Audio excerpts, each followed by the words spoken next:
Federalist 68. The Mode of Electing the President. From the New York Packet.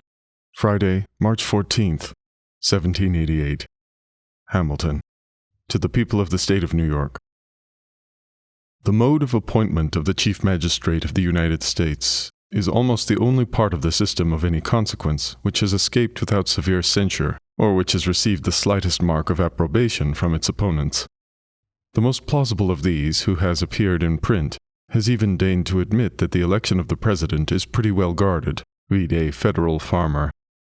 I venture somewhat further, and hesitate not to affirm, that if the manner of it be not perfect, it is at least excellent. It unites in an eminent degree all the advantages the union of which was to be wished for. It was desirable that the sense of the people should operate in the choice of the person to whom so important a trust was to be confided.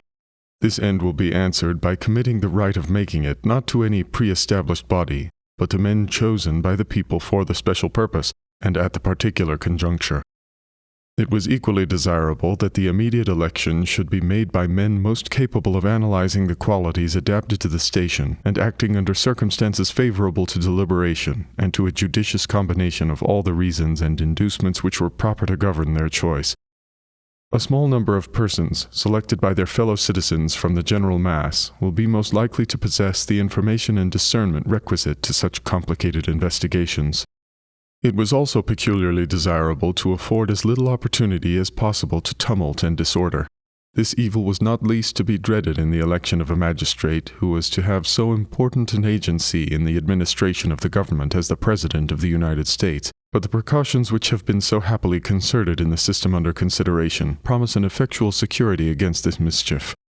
The choice of several to form an intermediate body of electors will be much less apt to convulse the community with any extraordinary or violent movements than the choice of one who was himself to be the final object of the public wishes. And as the electors chosen in each state are to assemble and vote in the state in which they are chosen, this detached and divided situation will expose them much less to heats and ferments which might be communicated from them to the people than if they were all to be convened at one time in one place.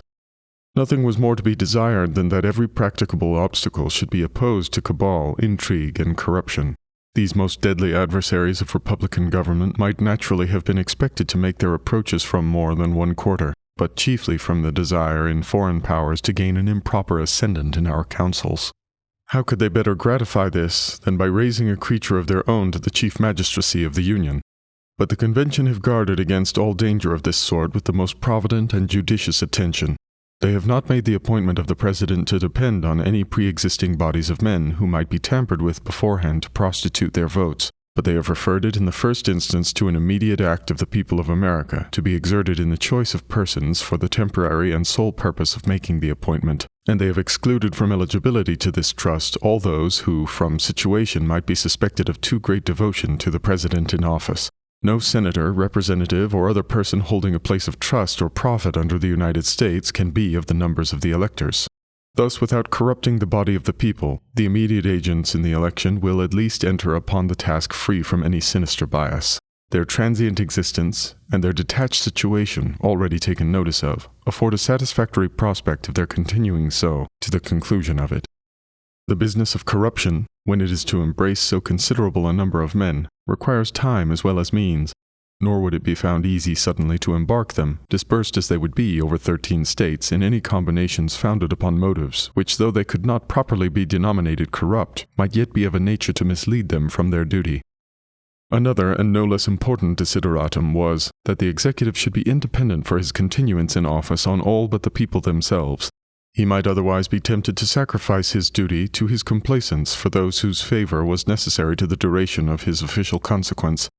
This advantage will also be secured by making his re-election to depend on a special body of representatives deputed by the society for the single purpose of making the important choice. All these advantages will happily combine in the plan devised by the convention, which is, that the number of each state shall choose a number of persons as electors equal to the number of senators and representatives of such state in the national government, who shall assemble within the state, and vote for some fit person as president. Their votes, thus given, are to be transmitted to the seat of the national government, and the person who may happen to have a majority of the whole number of votes will be the president. But as a majority of the votes might not always happen to center in one man, and as it might be unsafe to permit less than a majority to be conclusive, it is provided that, in such a contingency, the House of Representatives shall select out of the candidates who shall have the 5 highest number of votes the man who, in their opinion, may be best qualified for the office. The process of election affords a moral certainty that the office of President will never fall to the lot of any man who is not in an eminent degree endowed with the requisite qualifications. Talents for low intrigue and little arts of popularity may alone suffice to elevate a man to the first honors in a single state, but it will require other talents and a different kind of merit to establish him in the esteem and confidence of the whole Union, or of so considerable a portion of it as would be necessary to make him a successful candidate for the distinguished office of President of the United States. It will not be too strong to say that there will be a constant probability of seeing the station filled by characters preeminent for ability and virtue. And this will be thought no inconsiderable recommendation of the Constitution by those who are able to estimate the share which the executive in every government must necessarily have in its good or ill administration. Though we cannot acquiesce in the political heresy of the poet who says, "For forms of government let fools contest, that which is best administered is best," yet we may safely pronounce that the true test of a good government is its aptitude and tendency to produce a good administration. The Vice President is to be chosen in the same manner with the President, with this difference that the Senate is to do in respect to the former what is to be done by the House of Representatives in respect to the latter. The appointment of an extraordinary person as Vice President has been objected to as superfluous, if not mischievous. It has been alleged that it would have been preferable to have authorized the Senate to elect out of their own body an officer answering that description, but 2 considerations seem to justify the ideas of the Convention in this respect. One is that to secure at all times the possibility of a definite resolution of the body, it is necessary that the President should have only a casting vote, and to take the senator of any state from his seat as senator to place him in that of President of the Senate would be to exchange, in regard to the state from which he came, a constant for a contingent vote. The other consideration is that as the Vice President may occasionally become a substitute for the President in the supreme executive magistracy, all the reasons which recommend the mode of election prescribed for the one apply with great, if not with equal force, to the manner of appointing the other. It is remarkable that in this, as in most other instances, the objection which is made would lie against the constitution of this state. We have a lieutenant governor, chosen by the people at large, who presides in the Senate, and is the constitutional substitute for the governor in casualties similar to those which would authorize the vice president to exercise the authorities and discharge the duties of the president. Publius.